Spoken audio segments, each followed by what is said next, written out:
Hello friends, welcome to এমএইজ education lab. এমএইজ education ল্যাবে সকলকে স্বাগত। ফ্রেন্ডস, আজকে আমরা আলোচনা করব ইকোনমিক্সের মোট 25টি এমসিকিউ নিয়ে। যে এমসিকিউগুলো যে সামনে ডব্লিউবিসিএস প্রিলিমস পরীক্ষা আছে সেখানে তোমরা কিছুটা সেখান থেকে হেল্প পেতে পারো। তো বন্ধুরা, প্রতিবারের মতো আমি তোমাদেরকে একটা রিকোয়েস্ট করব যে আমাদের নোটসগুলো তোমরা অবশ্যই কাছে রাখার চেষ্টা করবে, কারণ এইগুলো পড়ে গতবার 1034 জন বিভিন্নভাবে তারা প্রিলিমস পরীক্ষায় পাশ করার ক্ষেত্রে উপকৃত হয়েছিল।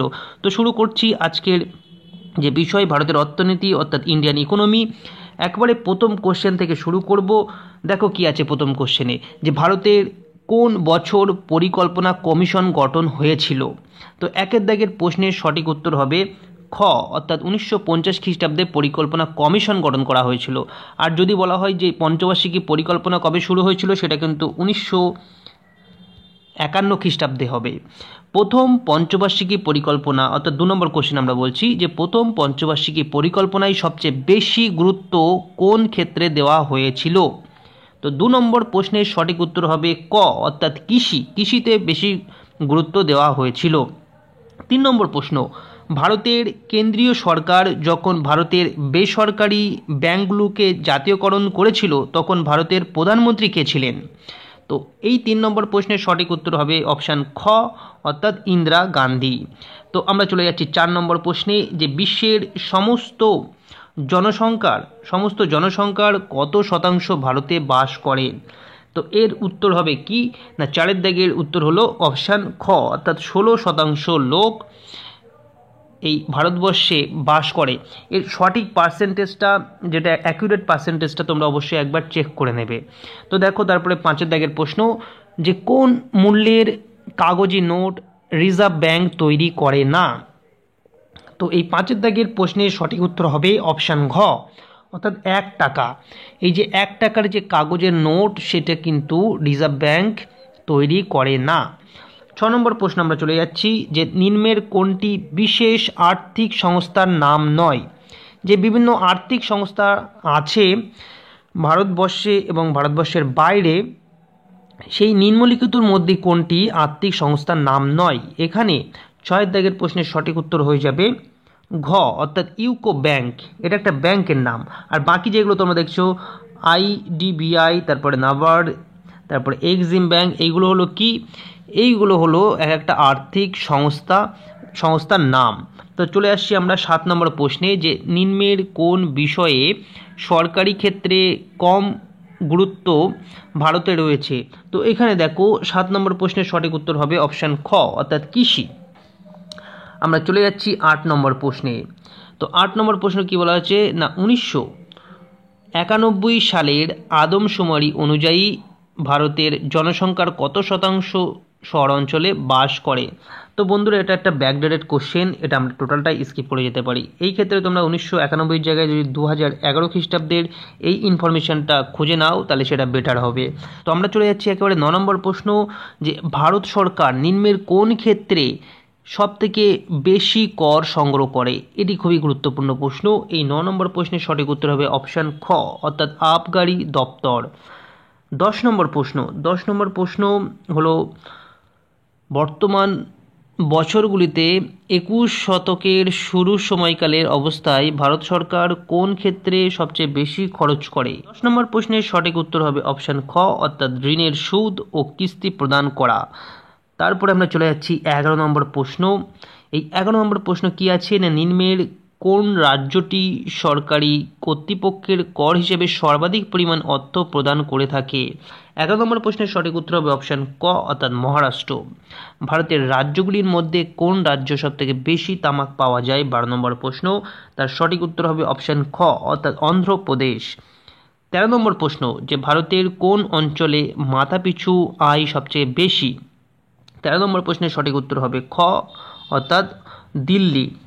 14 নম্বর প্রশ্ন আমরা চলে এসেছি, সেটি হলো নিম্নের কোন রাজ্যটিতে মূল্য অনুসারে খনিজ উৎপাদন সবথেকে বেশি হয়। এখানে বলা আছে দেখো মূল্য অনুসারে। এই 14 নম্বর প্রশ্নের সঠিক উত্তর হবে অপশান ঘ, অর্থাৎ ঝাড়খণ্ড। 15 নম্বর প্রশ্ন, যে ভারতের কোথায় সোনার খনি আছে।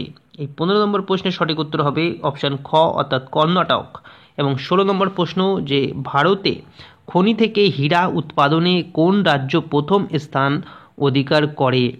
এই 16 দাগের প্রশ্নের সঠিক উত্তর হয়ে যাবে অপশান খ, অর্থাৎ মধ্যপ্রদেশ। ফ্রেন্ডস, এই যে টোটাল পিডিএফ অর্থাৎ যে 25টা কোশ্চেনের পিডিএফের লিঙ্ক আমি ভিডিও ডেসক্রিপশনে দিয়ে রাখবো, সেখান থেকে অবশ্যই তোমরা পিডিএফটি ডাউনলোড করে নেবে। এবং এখানে যে টোটাল 125টি কোশ্চেন আছে তার মধ্যে আজকে আমরা 25টি করাচ্ছি। তোমরা যদি সেই টোটাল প্রশ্ন উপরে এরকম আলোচনা চাও তাহলে অবশ্যই কমেন্ট সেকশনে কমেন্ট করে জানাবে। আমি বেশি পরিমাণে লাইক এবং ভালো কমেন্টস পেলে তাহলে অর্থাৎ ভালো রেসপন্স পেলে তাহলে আমি বাকি পোর্শনগুলো অর্থাৎ টোটাল 125টা যে কোশ্চেন আছে এই ইকোনমিক্সের ওপরে সেই সিরিজটি আমরা কন্টিনিউ করব। আদারওয়াইজ এই ভিডিওটি অর্থাৎ এই সিরিজটি আর কন্টিনিউ হবে না। তো তোমরা দেখো পরের প্রশ্নটি, যে 17 দাগের প্রশ্ন, যে ভারতের কোন জায়গায় অবস্থিত শেয়ার বাজারের মাধ্যমে সবথেকে বেশি শেয়ার লেনদেন হয়? এই যে 17 দাগের প্রশ্ন, এর সঠিক উত্তর হবে দালালি স্ট্রিট। 18 বিশ্ব বাণিজ্য বিষয়ে ভারতের স্থান কী রকম? তাহলে এই 18 দাগের প্রশ্নের সঠিক উত্তর হবে অপশান খ, অর্থাৎ ঘাটতি অবস্থা। অর্থাৎ যে বিশ্ব বাণিজ্যে ভারতের স্থান কি, এখানে কিছু ঘাটতি অবস্থা আছে ভারতের, সেটি হবে সঠিক উত্তর। 19 দাগের প্রশ্ন কি আছে না, ভারতের সবচেয়ে প্রাচীন তৈল খনিটি কোথায় অবস্থিত? তো আমরা জানি ভারতের অনেকগুলো তৈল খনি আছে, তার মধ্যে সবথেকে প্রাচীনটি কোনটা সেটি জানতে চাওয়া হয়েছে। তো অপশান এই 19 দাগের সঠিক উত্তর হবে অপশান গ। এখানে কোথায় অবস্থিত জিজ্ঞাসা করা হয়েছে, অর্থাৎ আসামে অবস্থিত। আর নামটা কি হবে না, আসামের যেটা ডিগবয় সেটি হলো সবথেকে প্রাচীন তৈল খনি। 20 দাগের দেখো, যে দক্ষিণ মধ্য রেলওয়ের সদর দপ্তর কোথায় অবস্থিত? তো 20 দাগের সঠিক উত্তরটি হবে অপশান খ, অর্থাৎ সেকেন্দ্রাবাদ। আমরা চলে আসবো পরবর্তী কোশ্চেনে, অর্থাৎ 21 দাগের প্রশ্ন। 21 দাগের প্রশ্ন হলো, কোন রাজ্যে নিউ ম্যাঙ্গালোর বন্দরটি অবস্থিত? 21 দাগের সঠিক উত্তর হবে অপশান খ, অর্থাৎ কর্ণাটক রাজ্যে।